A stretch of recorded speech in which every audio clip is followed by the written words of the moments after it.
Welcome to the Human Experience Podcast, the only podcast designed to fuse your left and right brain hemispheres and feed it the most entertaining and mentally engaging topics on the planet. As we approach our ascent, please make sure your frontal, temporal, and occipital lobes are in their full upright position. As you take your seat of consciousness, relax your senses and allow us to take you on a journey. We are the Intimate Strangers. Thank you for listening.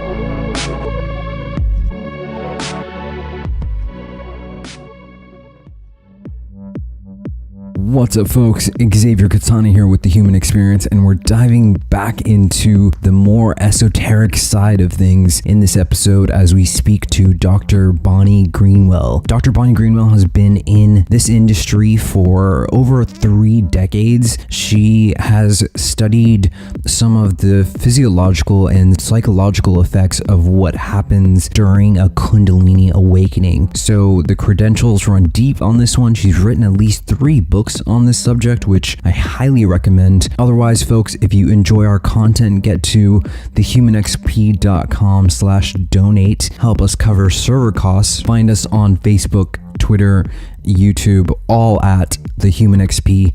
Thank you guys so much for listening. The Human Experience is in session. My guest today is Dr. Bonnie Greenwell. Bonnie, welcome to The Human Experience. Thank you, Xavier. This is a nice opportunity. I appreciate it. So, Bonnie, let's get in. You've written a few books on Kundalini and the awakening process of Kundalini, but how did you get to the point of writing about this? And many years ago, I was a very serious meditator, and when I went to graduate school at the Institute of Transpersonal Psychology, I began to do energy work. And during that time, I had an activation of Kundalini energy. And I had to write a doctoral dissertation at that time. So I decided to explore what the Kundalini experience was like and how to make it a positive experience. Because what I found is, for me, the awakening was extremely wonderful. It was just a great experience. And I kept running into people who said that they were having a lot of difficulties with it. So the whole point of my research and later many years of my work has been to understand what's the difference and what can people do to make it a more graceful, grace-filled, I guess I could say, experience. Yeah, that's really intriguing. I've heard the same, that it can be kind of a harrowing experience. I mean, where do you see the spectrum of, do you see most people having a difficult time during this sort of awakening process, or is it more gentle for most people? Well, I think because of my books and my research on my websites, a lot of the people who call me are those who are having difficulties, but there are probably many who do not have such difficulties. It depends a lot on the context in which the energy awakens and whether you have a support system of some sort where you understand what's happening to you at the time, which for me, that was really important. I was in a graduate school of transpersonally oriented people, and I was going to programs at Esalen with Stan Groff and others. Yeah. So I had a lot of people who understood what the process was. Right. Yeah, it's really intriguing. I find the whole thing really, really intriguing. I mean, what is something that would cause a Kundalini awakening? I mean, is there a certain point in someone's life? Maybe a traumatic experience or a realization through meditation? Is there commonality that you've noticed between people who have a Kundalini awakening? Yes, there's many different ways that it activates, but primarily and classically it has awakened either because of a very sincere and intense meditation process, often for many years, or through a practice of yoga or qigong or something that's undergone in a very disciplined and deep way with somebody who sincerely is seeking truth or seeking a relationship with God or seeking enlightenment. So those have been the classic ways you would see it. There's specific practices in Kundalini yoga and in most yogic systems for people once they're ready. Breathing practices and other kinds of concentration practices designed to activate the energy. So that would be the primary classical way. But you also find many people have an awakening through a near-death experience or when they're in a period of great trauma, whether they're going through some kind of grief or maybe some kind of a violent event. I had one woman who it awakened after being mugged, but she had also a long period of yoga practice before then.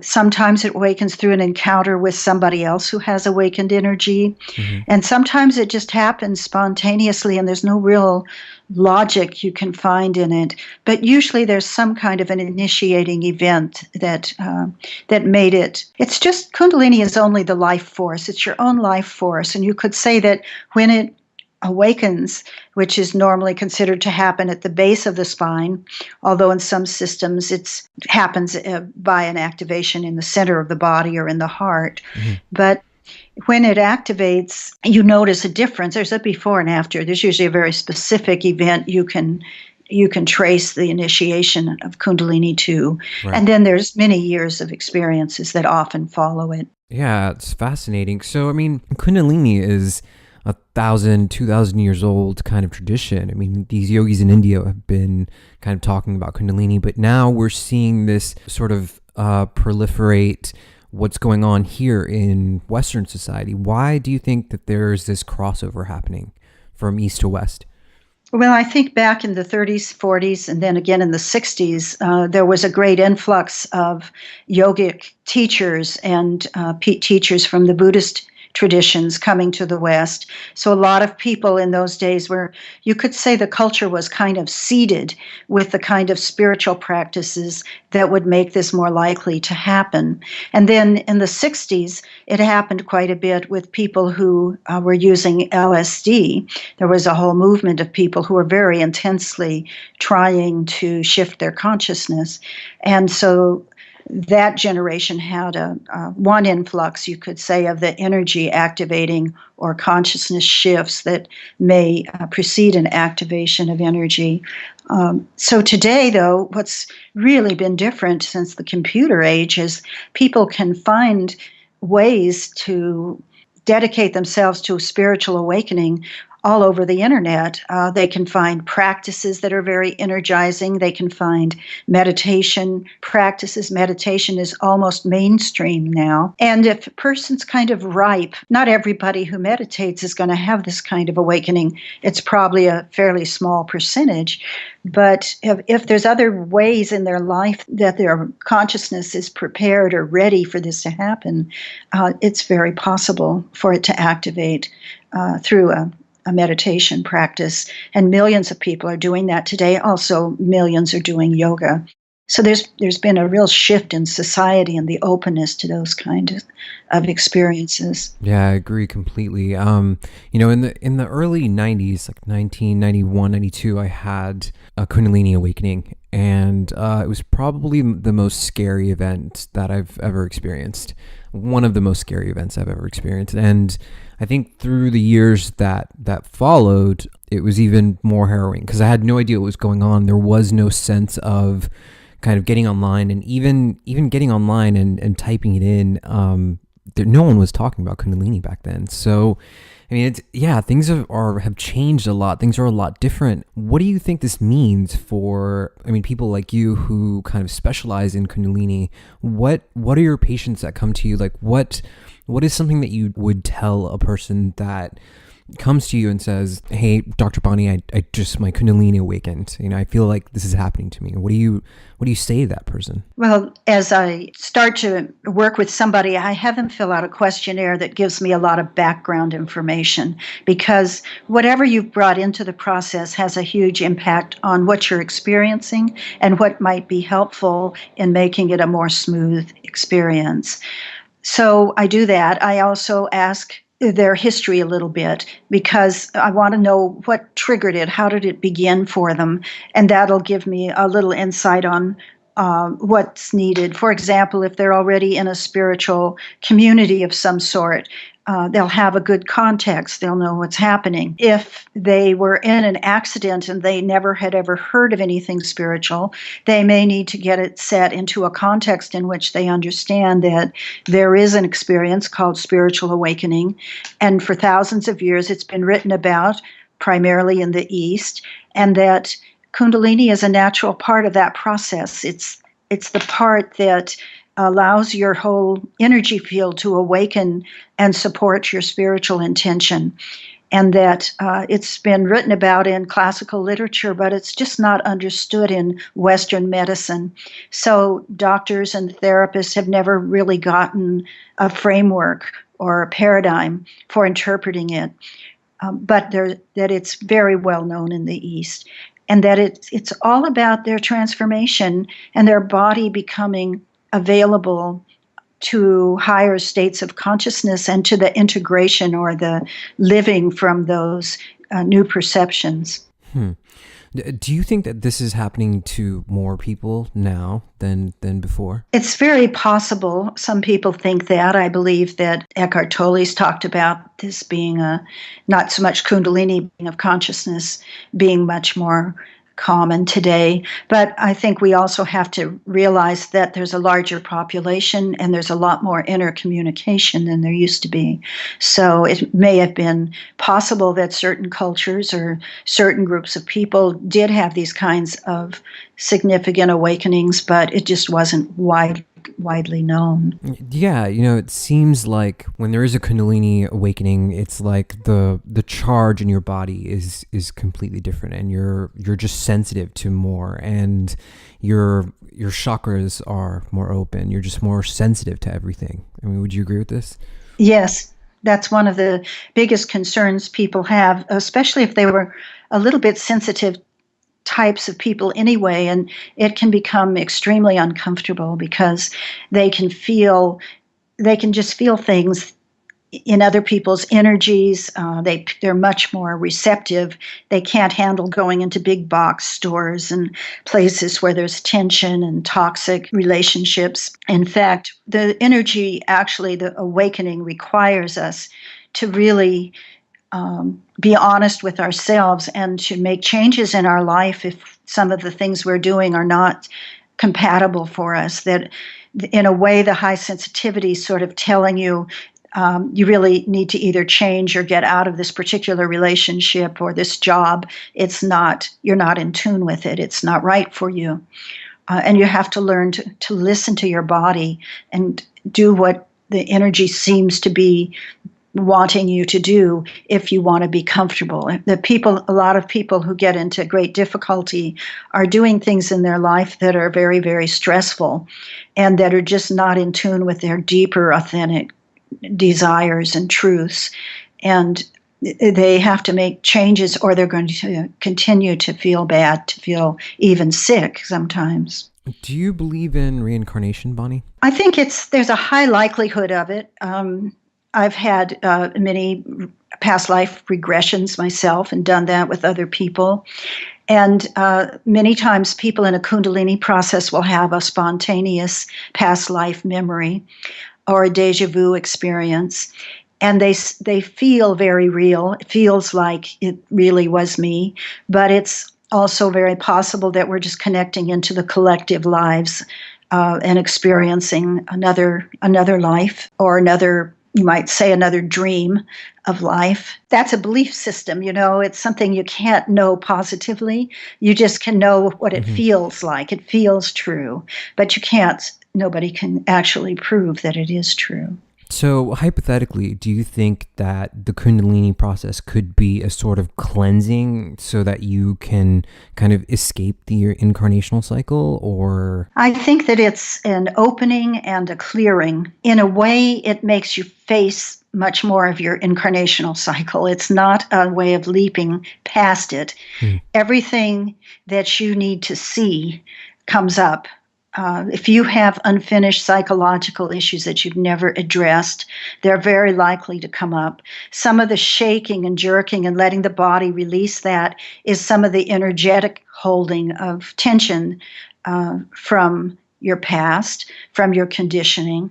But often you also get something will happen in your life that really throws your old conditioning in your face, and you have much more freedom to choose to see through that and stop identifying with it. So it's you could say almost a spontaneous psychological process. So what is something that you would say to someone maybe listening to this program that is experiencing a Kundalini awakening? Is it something that you either know that's happening to you? Is it not something that you guess about? A lot of times people will have an experience that would be, you could say, prior to Kundalini. In yoga, they call it prana tattva. We all have pranic energies in our bodies. And that's how Qigong works. You're learning to tune into that. That's what Reiki is doing. You're learning to use and let this energy flow through your body. If you're having some energy stirrings, let's say you're a meditator, and energy stirs at the base of the spine, or there's itching or vibration, or maybe sometimes little rushes of energy, then you're possibly in a process where Kundalini may activate.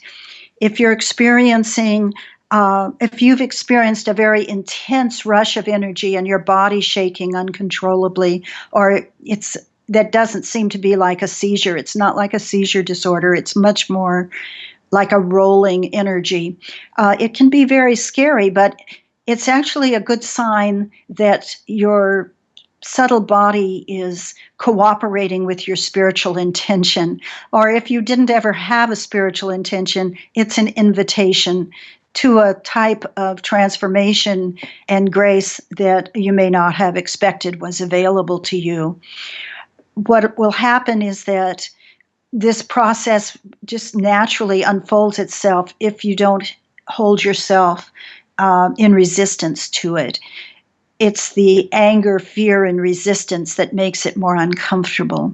But you do have to give it its time. Sometimes you really need to, if you're using drugs, a lot of people today are having activations after using ayahuasca or various other kinds of substances that create spiritual openings. You may need to stop doing that if you're uncomfortable, if you're feeling rotten, if things are unpredictable, you can't ground yourself. You may need to look at the stressors in your life and what you need to change. Sometimes people have this awakening who have done a lot of work with hospice. They've been sitting with people who make these transitions, and they go into these very profound states of awareness with them, and that can be an activation. So there's many different ways this might happen for you, and you just have to get into right relationship with it, seeing it as your own deeper self, wanting your consciousness to wake up to itself. That's what wakes up, is consciousness. Consciousness awareness is trying to wake up out of you in such a way that it helps you to have a different perspective of life and of yourself and of the world and of your connection with everything in it. It's a very wonderful opportunity, and you may not wish it was happening to you right now. It might be inconvenient. I usually tell people, it's just that your number is up. It's time. You're going to go through this. You can't just make it go away once it's moved to a certain level in your body where you're feeling it maybe through your throat or up into the head. But it has a process, and it can be made more gentle, more smooth, in a sense that you are welcoming it, using it to deepen your meditation or to discover meditation. And start to take very good care of your body, not using substances that are toxic, not hanging out with people that are toxic. If your work is making you very unhappy, you may need to really look at what can you do. What does your body really want to do that would feel much more harmonious for you? You might also need to be out in nature more, to find a space that you can sit in. If you're in a city, you might need to create a place in your yard or your home where you feel very peaceful. You need to ground, work with your hands, do things that make you feel stable and connected to the earth in some way. My books are very helpful guides too. The Kundalini Guide and the Awakening Guide, many people write me and say they've been a great help. And I also have websites with a lot of information, KundaliniGuide.com and AwakeningGuide.com. Yeah. So those are places to begin. Yeah, we can plug those. As I get older, Bonnie, I'm more resolved towards living a peaceful and living less dangerous, and Kundalini strikes me as a highly dangerous kind of thing if treated the wrong way. And I think it's possible for someone who's experiencing a Kundalini awakening to be misdiagnosed as schizophrenic or having some sort of mental health condition. Have you seen that before? There's a certain percentage of people that has happened to. It's most likely to happen under several circumstances. One is that you had this awakening because of a response to a substance you were using, like LSD or ayahuasca, and you're having a lot of flashback visualization experiences, visions and things like that. And somebody around you doesn't understand what it is, and they get alarmed, and you get in the hospital for a while. It's also likely to happen if you get manic and you don't sleep, or you go for almost everybody, if they go for 2 nights without sleeping, will start looking psychotic. The brain needs rest regularly. But sometimes the energy's so high, you're just kind of out of control for a while. And you need somebody that can kind of take care of you for a couple of days. And if you don't have that and you end up wandering the streets, you can end up in a hospital for a while. Most medical professionals do not understand Kundalini, and if you're having visions or you're hearing voices, they're likely to interpret it as a psychotic experience. Yeah. But I've found that most of the people in this process who say hear a voice, it's usually very soothing and very occasional. So it might be you're very upset, you wake up in the middle of the night and you hear a voice say, "Peace be with you," or "We're taking it easy on you," or "It's all going to be okay." If you're hearing voices that are very chaotic, that are telling you to do negative things, that the television is talking to you, you're more likely to be in a psychotic process. It may be that if it was triggered by drugs or related to Kundalini, it'll pass quickly. Mm-hmm. But usually with Kundalini, a vision might be very occasional and also very powerful, just a transformative experience of seeing what's possible. And I have to say, most people don't have visions and voices, but maybe 20% might once in a while. So it's really a misunderstanding that gets them labeled. The other type of person that can get really into a lot of trouble is the overachiever, the one who is doing a tremendous number of practices. They're very intensely perhaps doing shamanic work, which actually trains you to travel to other dimensions and can be very chaotic if you're not really geared up to do that kind of thing. And they may be doing breathing practices 4 or 5 hours a day. They're pushing themselves, and they're pushing their consciousness and their mind and their nervous system, and they can have a collapse within that process. So it's much better to try, if you're a spiritual seeker and you're longing for enlightenment, is to try to have a more balanced and harmonious approach to it, so that you maybe take good care of your body. You do a gentle meditation practice regularly, maybe a little bit of yoga, but you're tuning in all the time to bringing yourself back to earth, calming yourself down. But I don't think of it as dangerous. I think of it as transformative, and if it's happened to you, inevitable. And fear is one of the most difficult aspects of it. Fear makes it much, much worse.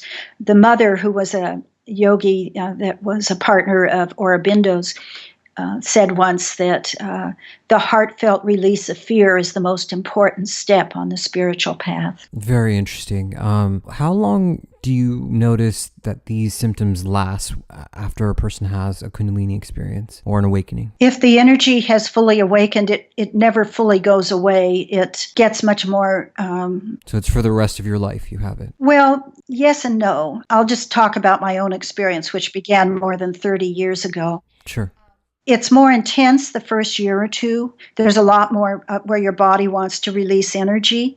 I always recommend people lay down on their bed and just let the energy go for a little while. Usually lasts about 10 minutes and then it stops and then you feel relaxed. If you're trying to contract and hold it back, it can become much more uncomfortable. So that stage of having a lot of energy releases usually gets a little bit easier after a couple of years. And especially if you're not adding a lot of stressors, other stressors in your life, if you have a pretty balanced life, then for me, what happened, when my energy awoke, I was in graduate school. I wrote a dissertation. I had 3 teenage kids, and I was working part-time as a therapist.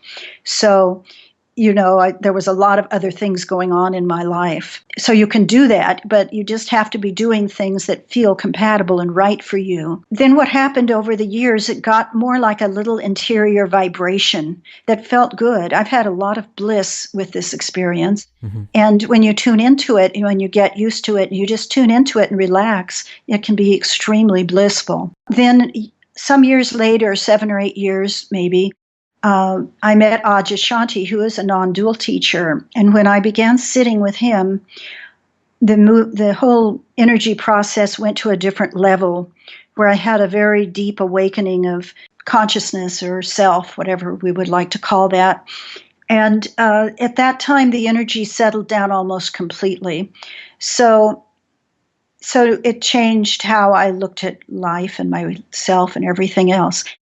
And during that change, the energy just kind of faded away. But if I do massage or I have body work, or if I just want to invite it, I can lay down and it will start moving again. Mm. But it's almost always blissful. Yeah. But I'm in my 70s now, so I don't know to what extent those just getting older too might mellow out the process. Mm-hmm. Yeah. And I've had a very stable life.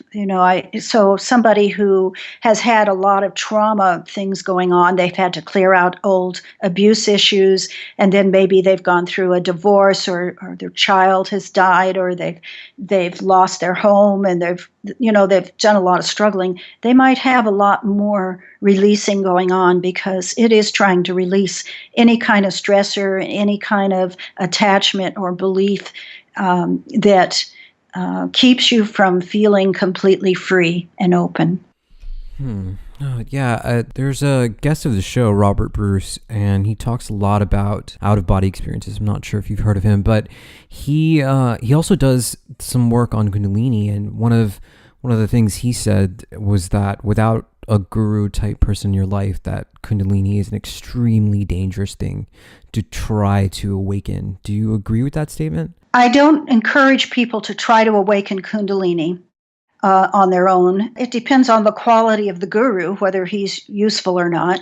I've had many people from different spiritual systems contact me who had awakenings in that system, and their teacher didn't provide any help at all, but was actually kind of critical, like they shouldn't be having all that energy, or, well, they're not developed enough to have activated Kundalini, or Kundalini is always positive and you're having psychological issues, so you have a problem.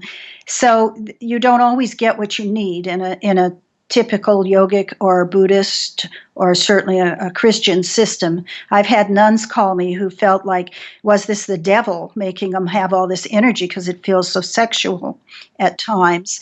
So, it's not an absolute. It would be nice if there were some really good gurus out there who could really support a person appropriately through the whole system, but there aren't very many. I always tell people who call me and say, well, I want to learn how to open it. I say the best thing to do is develop a very basic and sincere meditation practice. Start with that. Don't start with trying to raise energy. And because your attitude and your devotion and your sense of wanting with all your heart to be connected to the greater aspect of life, the knowing of God, somebody might say, or the knowing of your source, or the knowing of unitive, of oneness, that is going to be the biggest support you'll have in the process. And if you can start with that, start with waking up at some level, then when the Kundalini happens, it's not something that you resist and you get into a lot of trouble with. Yeah, I think you touched on my next question, which is in regards to the sexual nature of the process. And why is it? Because it's opening in the seat of your spine and it's touching that chakra? Is it that why the root chakra? Is it and the sacral chakra? Is that why it's such a sexual experience?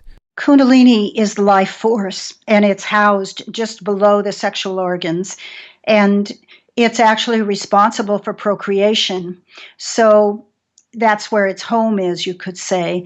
And when it moves and starts moving in that area of the body, if it gets stuck there, you can have a great intense sexual drive, maybe even if you never did before. And it can feel like you're going crazy, like it's just way too much, because it's like it went from 110 to 220. And if it's stuck in those lower two chakras, it's really difficult and it's not moving through the optimal channels. So that would be one of the so-called dangers of Kundalini, is getting a few people have this problem when they're learning tantric sex. They get it opened, and most people who teach tantra sex sexually, they're doing it to so-called improve your sex life, but they don't understand the spiritual and the clearing process aspect of it. So sometimes a person will get the Kundalini moving higher through the body, through the tantric sex, and all of a sudden the whole thing opens up, and they're having all kinds of phenomena that they never expected, like involuntary jerking and visions and heat, and other things that are related to this opening that can happen. Because the energy's been housed in that area, that's why it's so much more vulnerable to intensifying your sexual drive. Other times, though, it'll move, after it moves up into the second, third, fourth chakras, the sex drive goes away completely. And that can be just as alarming for some people. It's sort of like sometimes their appetite will go away for a while.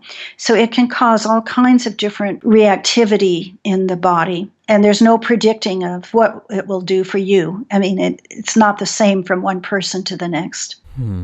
Do you feel like people can have partial awakenings? Is there a degree of kind of this experience? Most awakenings are partial.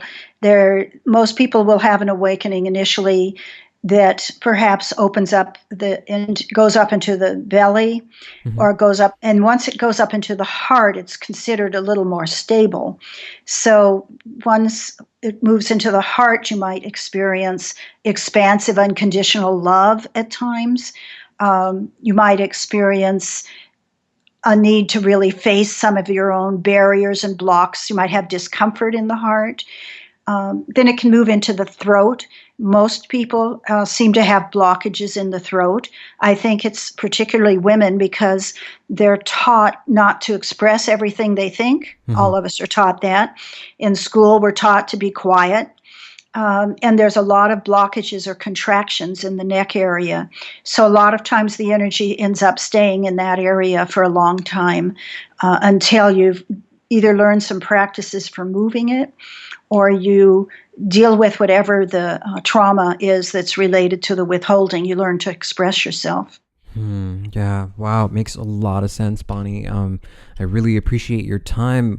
Why don't you give us those websites again? What are your books called, please? The websites are KundaliniGuide.com and AwakeningGuide.com. The books are the same, The Kundalini Guide, The Awakening Guide. They're on Amazon. And I'm just signing a contract for a new book. It won't be out, though, until 2018 with New Harbinger. That should be an overview of everything that I've learned over the last 30 years. Awesome. That's really amazing. We will definitely put that link up on the website so that people can access it. Bonnie, thank you so much for your time. Very informative conversation. Thanks so much. It's great to be here, and thanks for inviting me. This is The Human Experience. We will see you guys next week. Thank you so much for listening.